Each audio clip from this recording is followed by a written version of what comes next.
Welcome students, आज हम Maharashtra state board के स्टैंडर्ड 10th का मैथ 2 का सेकंड लेसन क्वाड्रेटिक इक्वेशन को कंटिन्यू करेंगे।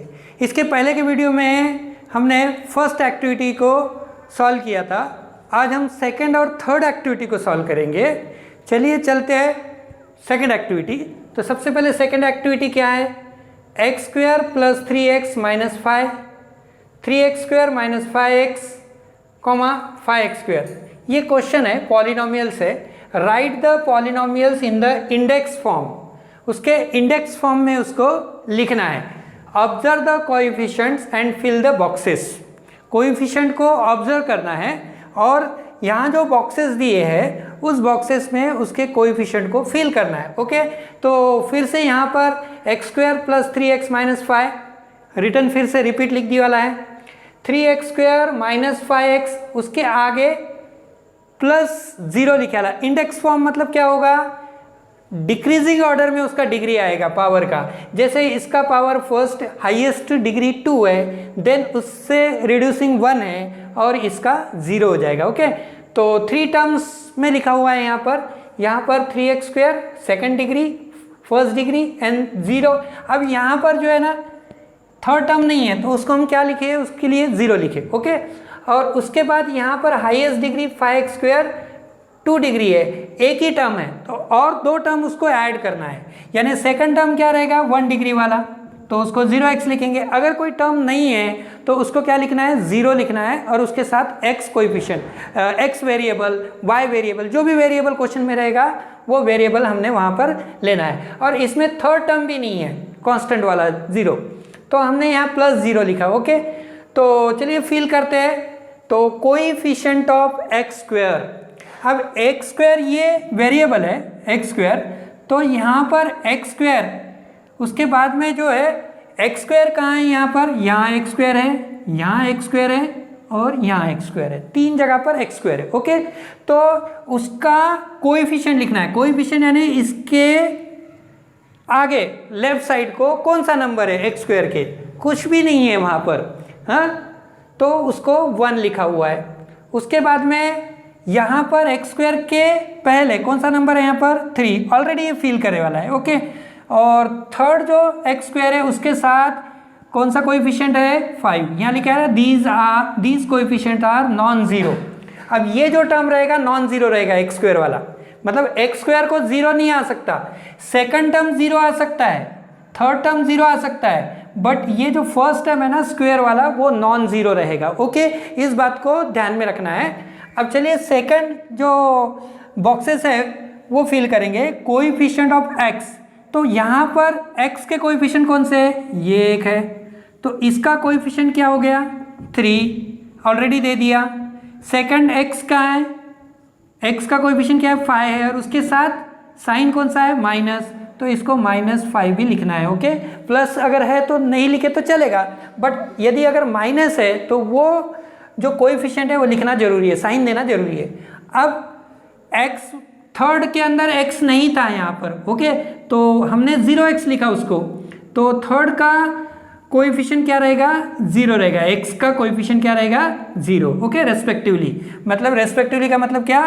फर्स्ट वाले का 3 है, सेकंड वाले का -5 है, थर्ड पॉलिनोमियल का 0 है। Okay, respectively, one after another. अब कांस्टेंट टर्म्स, अब कांस्टेंट टर्म कौन सा है? देखो, ये तो हो गया एक्स स्क्वायर, ये हो गया x का x कोएफिशिएंट वाला, हाँ, और थर्ड जो टर्म आएगा जो ओनली नंबर रहेगा उसको हम क्या बोलेंगे? Constant term.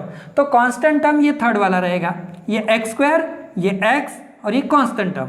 तो कांस्टेंट टर्म क्या आएगा? पहले पॉलिनोमियल का 5। ओके, सेकंड पॉलिनोमियल का कांस्टेंट टर्म जो नहीं था तो हमने उसको क्या लिखे? ऐड करके लिखे 0, तो यहाँ 0 आएगा। उसके बाद थर्ड इसका क्या है? अगेन थर्ड इसका कांस्टेंट टर्म 0 है रेस्पेक्टिवली। मतलब इसका मीनिंग क्या हो गया कि फर्स्ट पॉलिनोमियल का कांस्टेंट टर्म 5 है, सेकंड पॉलिनोमियल का कांस्टेंट टर्म 0 है और थर्ड थर्ड पॉलिनोमियल का कांस्टेंट टर्म भी 0 है। तो यहाँ पर ये हमारा एक्टिविटीज कंप्लीट हो गया। One thing you should be note here constant term of second and third polynomial is 0।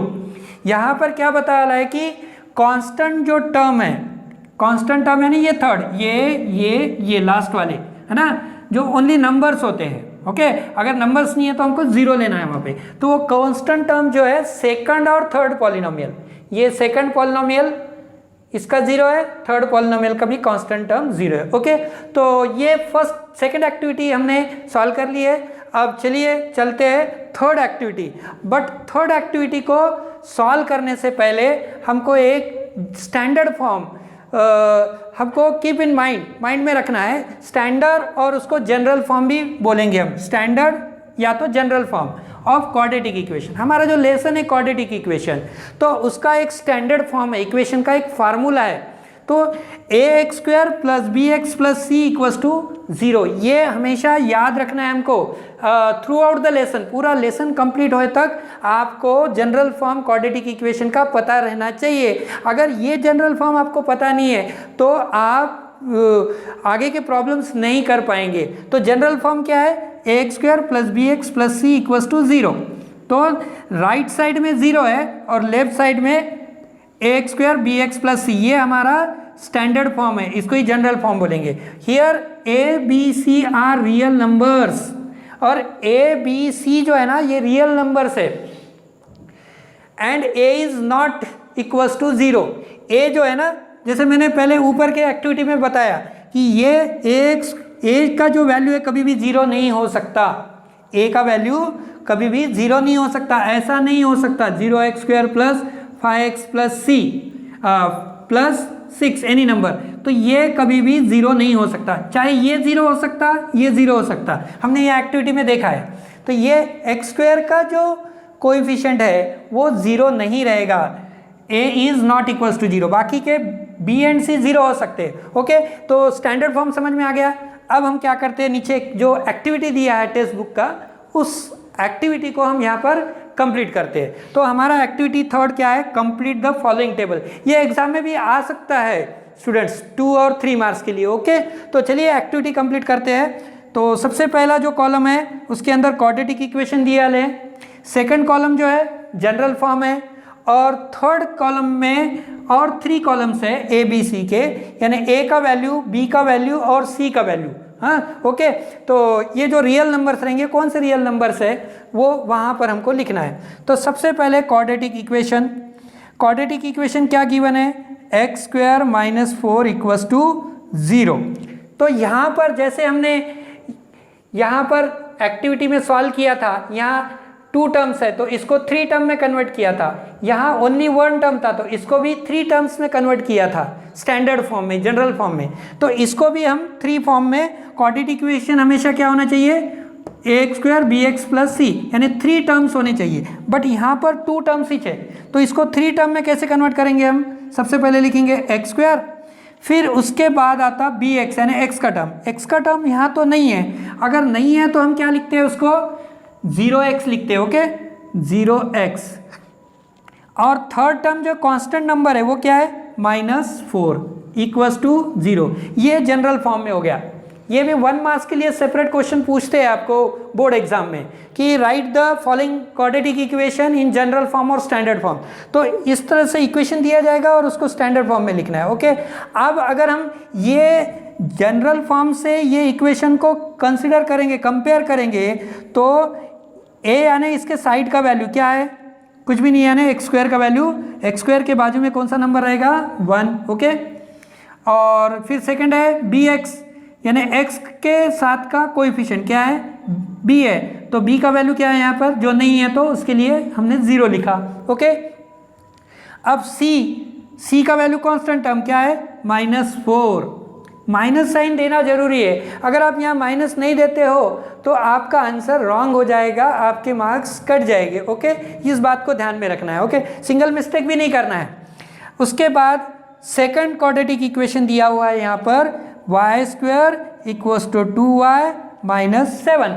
अब यहाँ पर क्या है, तीनों टर्म्स है, y स्क्वायर भी है यानी ax स्क्वायर है, bx भी है 2y, और सी वाला भी टर्म है, but it is in jumble form. यहाँ पर जंबल फॉर्म में है। हमारा जनरल फॉर्म क्या बोलता है कि राइट साइड में ओनली 0 रहना चाहिए, बाकी सभी a² bx प्लस सी तीनों भी टर्म्स किधर होना चाहिए, लेफ्ट साइड में। बट यहाँ पर क्वाड्रेटिक इक्वेशन में क्या है, दो टर्म्स इक्वल टू के राइट साइड में चले गए वाले, तो उसको सेटल करना है, उसको स्टैंडर्डाइज करना है। तो सबसे पहले y² लेफ्ट में ही है, इक्वल टू के राइट साइड में अभी ये +2y है, तो लेफ्ट में आकर क्या हो जाएगा, -2y। ओके, अब इक्वल टू के राइट साइड में -7 है, तो उसको हमको किधर लाना है, लेफ्ट साइड में। तो ये -7 बिकम क्या हो जाएगा, +7, और इधर के दोनों टर्म्स लेफ्ट में आ गए, यानी इधर क्या आ गया, 0। अब हमारा ये स्टैंडर्ड फॉर्म में आ चुका है।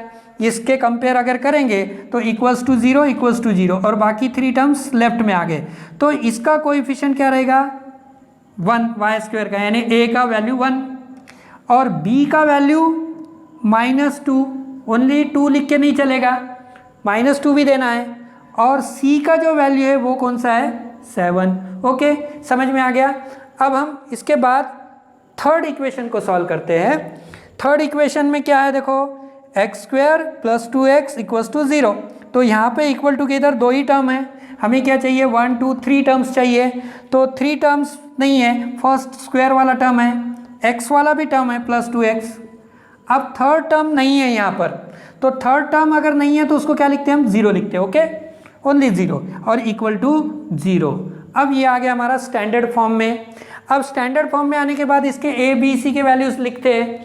तो फर्स्ट x² के साइड का वैल्यू क्या रहेगा, 1, तो वो a का वैल्यू हो गया 1, और जो 2x है तो x का कोएफिशिएंट क्या हो गया, 2 +2 है वो, तो प्लस लिखने की जरूरत नहीं है। और c का वैल्यू जो है, ये c का वैल्यू क्या है, 0 है। ओके, अब हम देखते हैं फोर्थ इक्वेशन। ओके, अब यहाँ पर भी 2y लेफ्ट में है, बाकी के 2 टर्म राइट में है। तो राइट साइड में जो गए वाले टर्म्स है उनको किधर लेकर आना है, लेफ्ट में लेकर आना है, ताकि हमारा इक्वेशन स्टैंडर्ड फॉर्म में आ जाए, क्वाड्रेटिक इक्वेशन। तो -y², सबसे पहले स्क्वायर वाला टर्म आता है, तो ये राइट साइड में -y² है, तो लेफ्ट में आके +y² हो जाएगा। और ऑलरेडी 2y किधर है, लेफ्ट में है, तो वो उसके साथ साइन प्लस है, तो वो प्लस ही रहेगा, लेफ्ट में है। अब राइट साइड में +10 है, तो लेफ्ट में आके क्या हो जाएगा, -10, और इक्वल टू क्या रह जाएगा इधर राइट साइड में, 0। तो अब हमारा ये स्टैंडर्ड फॉर्म आ चुका है। तो स्टैंडर्ड फॉर्म आने के बाद इसको अगेन इससे कंपेयर करेंगे, तो a का वैल्यू ये रहेगा, b का वैल्यू ये रहेगा, और c का ये रहेगा। तो a का कुछ नहीं यानी 1, और b का +2 यानी ओनली 2, और c का -10। ओके, इस तरह से हमने आज 2 एक्टिविटी को सॉल्व किया है।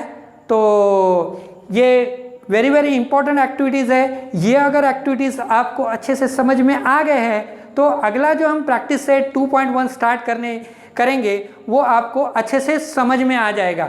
ओके, तो उम्मीद करता हूँ कि आपको आज का वीडियो समझ में आया होगा। तो प्लीज़ कमेंट कीजिए, लाइक कीजिए और शेयर कीजिए, और इस चैनल को सब्सक्राइब कीजिए। Okay, thank you.